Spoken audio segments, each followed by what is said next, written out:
Monsoon सत्र से पहले केंद्र की सर्वदलीय बैठक जारी। मॉनसून सत्र चलाने पर मंथन। कांग्रेस बोली मीटिंग में पीएम क्यों नहीं। लद्दाख में आज फिर बातचीत की मेज पर आए भारत चीन। 16वें दौर की कमांडर्स मीट जारी। चुशुल मोल्डो में हो रही है मीटिंग। जम्मू कश्मीर के सांबा में बीती रात देखा गया था पाकिस्तानी ड्रोन। सुरक्षा बलों ने तलाशी के लिए इलाके में चलाया सर्च ऑपरेशन। बांग्लादेश की नरेल में हिंदुओं के घरों और मंदिरों पर हमला। कट्टरपंथियों ने की आगजनी। युवक की फेसबुक पोस्ट पर भड़के थे कट्टरपंथी। क्या वाकई उद्धव ठाकरे फिर जाएंगे बीजेपी के साथ? महाराष्ट्र में इन दिनों ये सवाल हर कोई पूछ रहा है। इसी बीच शिवसेना नेता दीपाली सैयद के एक ट्वीट के बाद चर्चा शुरू हो गई है कि राज्य में आने वाले दिनों में नए और बड़े राजनीतिक घटनाक्रम होंगे।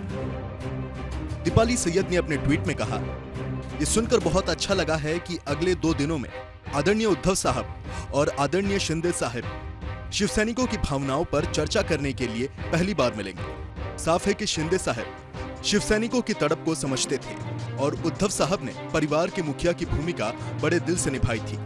इसमें मध्यस्थता में मदद करने के लिए भाजपा नेताओं को धन्यवाद। एक हॉटस्पॉट इंतजार कर रहा होगा। दीपाली सैयद के इस ट्वीट के बाद कई चर्चाएं शुरू हो गई हैं। क्या शिवसेना प्रमुख उद्धव ठाकरे बीजेपी के साथ जाने को तैयार होंगे? ये सवाल अब उठता है। दीपाली सैयद ने उल्लेख किया है कि भाजपा ने भी दोनों के बीच बैठक की व्यवस्था करने में मदद की है। एक दिन पहले दीपाली सैयद ने एक और ट्वीट किया था। इसमें उन्होंने कहा था कि माननीय आदित्य साहब जल्द ही कैबिनेट में आए। मातोश्री पर शिवसेना के 50 विधायक पेश हो। आदरणीय उद्धव साहब और आदरणीय शिंदे साहब एक हो जाएं। शिवसेना कोई गुट नहीं, हिंदुत्व का गढ़ है। उस पर हमेशा भगवा लहराता रहेगा। आपको बता दें कि उद्धव ठाकरे ने इस्तीफा देने से पहले कई बार बागी विधायकों से बात करने और उन्हें मनाने की कोशिश की। हालांकि बागी एनसीपी और कांग्रेस के साथ मिलकर सरकार नहीं बनाने पर अड़े थे। उन्होंने कहा था कि शिवसेना का भाजपा के साथ स्वाभाविक गठबंधन है। राष्ट्रपति चुनाव में एनडीए की ओर से उम्मीदवार द्रौपदी मुर्मू को लेकर विपक्षी नेता लगातार मुखर दिखाई दे रहे हैं। द्रौपदी मुर्मू को लेकर इस बीच दबी दबी जुबान से ही सही, लेकिन टिप्पणियां की जाती रही हैं।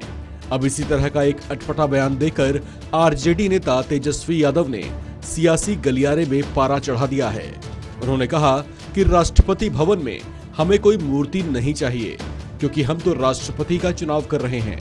तेजस्वी यादव ने एनडीए की ओर से उम्मीदवार द्रौपदी मुर्मू और संयुक्त विपक्ष के उम्मीदवार यशवंत सिन्हा की तुलना करते हुए कहा कि सभी ने इस चुनाव से पहले यशवंत सिन्हा को कई बार बोलते हुए सुना होगा, लेकिन किसी ने राष्ट्रपति उम्मीदवार बनने के बाद द्रौपदी मुर्मू को नहीं सुना होगा। उन्होंने कहा कि वो जब से उम्मीदवार बनी हैं, उन्होंने एक बार भी प्रेस कॉन्फ्रेंस नहीं की है। हम लोगों को राष्ट्रपति भवन में कोई मूर्ति तो नहीं चाहिए। आप समझ रहे हैं, हम लोग राष्ट्रपति का चुनाव। मतलब आपने कभी यशवंत सिन्हा जी को तो हर जगह आपने सुना होगा, लेकिन जो सत्ता पक्ष से जो उम्मीदवार दी गई, हालांकि छोटी मुंह बड़ी बात बोलनी नहीं चाहिए, लेकिन हमने कभी नहीं सुना और हमको नहीं लगता कि आप लोगों ने भी उनकी आवाज को सुना होगा। एक भी प्रेस वार्ता जब से उम्मीदवार बनी है, एक भी प्रेस वार्ता नहीं किया। तेजस्वी यादव की इस टिप्पणी पर बीजेपी ने कड़ा ऐतराज जताया है। बीजेपी ने तेजस्वी यादव के इस बयान पर उन्हें आड़े हाथ लेते हुए कहा कि आरजेडी नेता के ऐसे बयानों से उनकी मानसिकता का पता चलता है। बीजेपी ने राष्ट्रपति पद की उम्मीदवार द्रौपदी मुर्मू को मूर्ति बताए जाने को महिला विरोधी करार दिया है। साथ ही उन्हें इस पर माफी मांगने को भी कहा है। इसे लेकर बीजेपी नेता शहजाद पूनावाला ने एक ट्वीट करते हुए तेजस्वी यादव को नसीहत दी। अपने उस ट्वीट में शहजाद पूनावाला लिखते हैं, तेजस्वी यादव का यह बयान महिला विरोधी है। उनको इस बयान के लिए माफी मांगनी चाहिए। पुडुचेरी कांग्रेस ने उन्हें डमी कहा और अब आरजेडी उन्हें मूर्ति बता रही है। तेजस्वी यादव का बयान आदिवासी विरोधी मानसिकता को दिखाता है। आपको बता दें कि आरजेडी ने पहले ही ऐलान कर दिया था कि वो राष्ट्रपति पद के चुनाव में विपक्ष की ओर से उम्मीदवार बनाए गए यशवंत सिन्हा को अपना समर्थन देगी।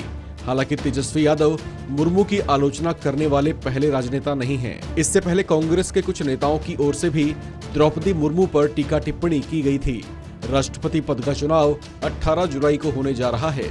ऐसे में संख्या बल और समर्थन के लिहाज से इस चुनाव में द्रौपदी मुर्मू की जीत को तय माना जा रहा है। इस खबर में फिलहाल इतना ही। पाकिस्तान के कराची में इंडिगो विमान की इमरजेंसी लैंडिंग कराई गई है।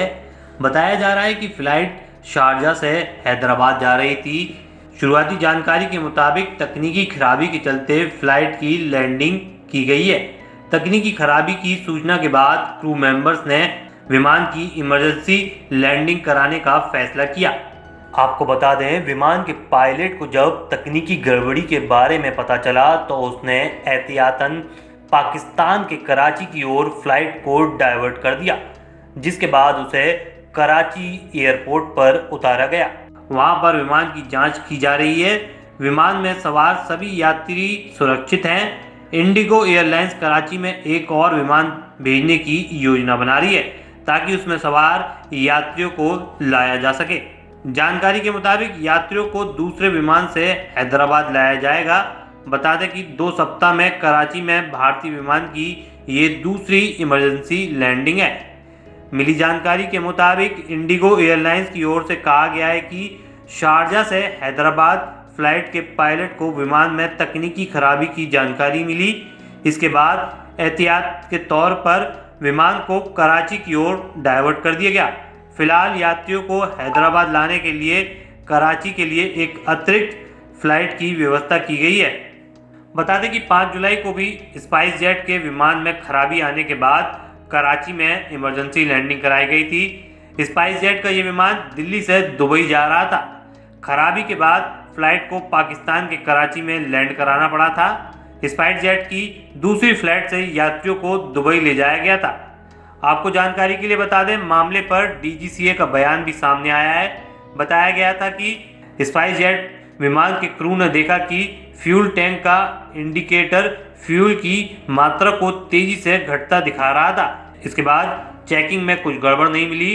टैंक में भी कहीं से कोई लीक नहीं दिख रहा था, लेकिन इंडिकेटर फिर भी ईंधन कम दिखा रहा था। इसलिए प्लेन को कराची में लैंड कराया गया।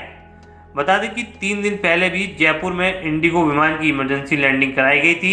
इंजन में वाइब्रेशन होने के बाद ये इमरजेंसी लैंडिंग करवाई गई थी।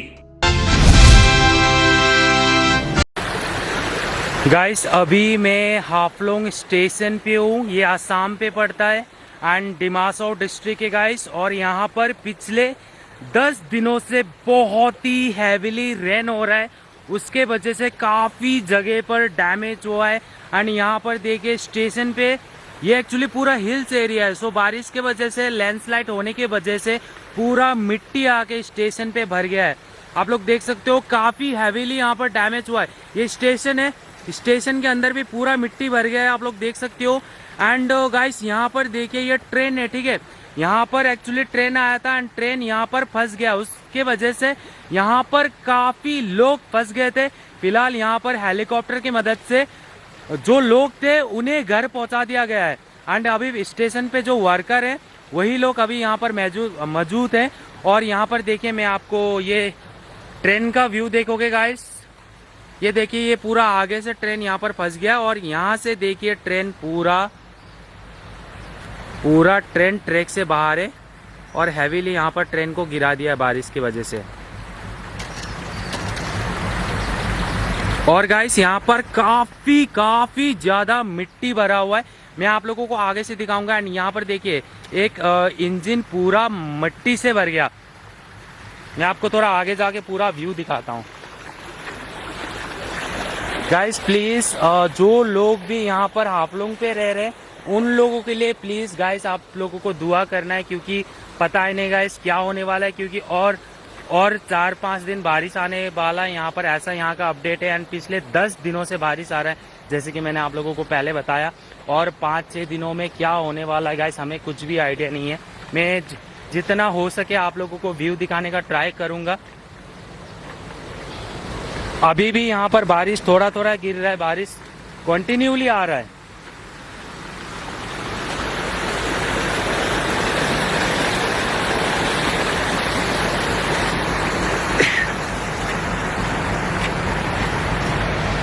ये देखिए कितना हेवीली डैमेज हुआ है गाइस।